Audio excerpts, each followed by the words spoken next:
Hi hello welcome to crystal recipes. இன்றைக்கி நாம் ஈஸியான ரெசிபி திருப்பாகம் எப்படி செய்கிறதுன்னு பார்க்கலாம். இது திருச்செந்தூர் முருகனோட ஸ்பெஷல் நெய்வேத்தியம்.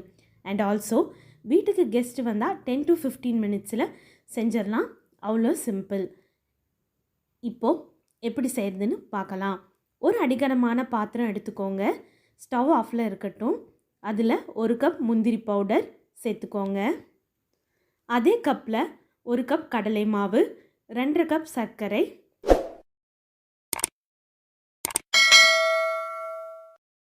1 கப் பால் சேர்த்துக்கோங்க. இதுக்கு 1 கப் நெய் தேவைப்படும். அதில் 3/4 கப் நெய் மட்டும் சேர்த்துட்டு 1/4 கப் நெய் அப்படியே வச்சுக்கலாம். கொஞ்சமாக குங்குமப்பூ சேர்த்துக்கோங்க. அப்போது கலரும் அரோமாவும் சூப்பராக இருக்கும். இது ஆப்ஷனல் தான். நீங்கள் இதுக்கு பதில் ஏலக்காய் இல்லைன்னா கொஞ்சமாக பச்சை கற்பூரம் சேர்த்துக்கலாம். எல்லாம் சேர்த்ததும் நல்லா கட்டி இல்லாமல் கலந்து விடுங்க. இப்போது ஸ்டவ் ஆன் பண்ணி மீடியம் ஃப்ளேமில் கைவிடாமல் கலந்துட்டே இருங்க. இது செய்ய ஒரு 10 to 15 மினிட்ஸ் தான் ஆகும். ஸோ எங்கேயும் விட்டுட்டு போயிடாதீங்க, சீக்கிரமாக அடி பிடிச்சிடும். கொஞ்சமாக இது திக்காக ஆரம்பிச்சிடுச்சு.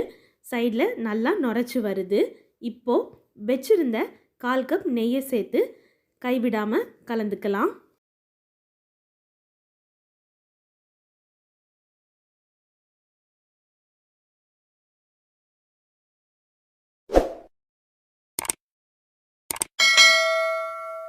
திருப்பாகம் நல்லா திக்காயிடுச்சு பாருங்கள்.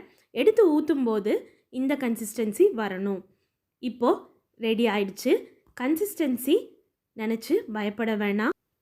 இது நோ ஃபெயிலியர் ரெசிபி. சூடு ஆறுனதும் கரெக்டாக வந்துடும்.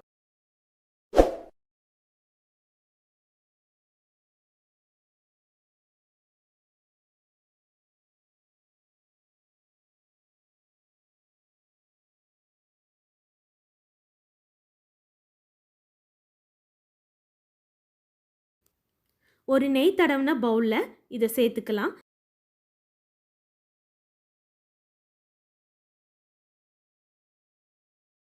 பாருங்கள், ஊற்றும்போது நல்லா மடிப்பு மடிப்பாக விழுது.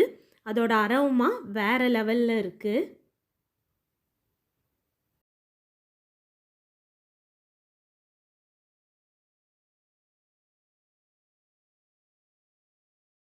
இது கூலானதும் நல்லா மிக்ஸ் பண்ணி சாப்பிடலாம். டேஸ்ட்டு செமையாக இருக்கும். கொஞ்சம் மைசூர் பாக்கும் பால்கோவாவும் மிக்சட் டேஸ்ட்டில் வரும். கண்டிப்பாக இந்த ரெசிபியை மிஸ் பண்ணாமல் உங்கள் வீட்டில் செஞ்சு பாருங்கள். மறக்காமல் கமெண்ட் பண்ணுங்கள். இந்த ரெசிபி உங்களுக்கு பிடிச்சிருந்தா please like, share and subscribe. Thank you.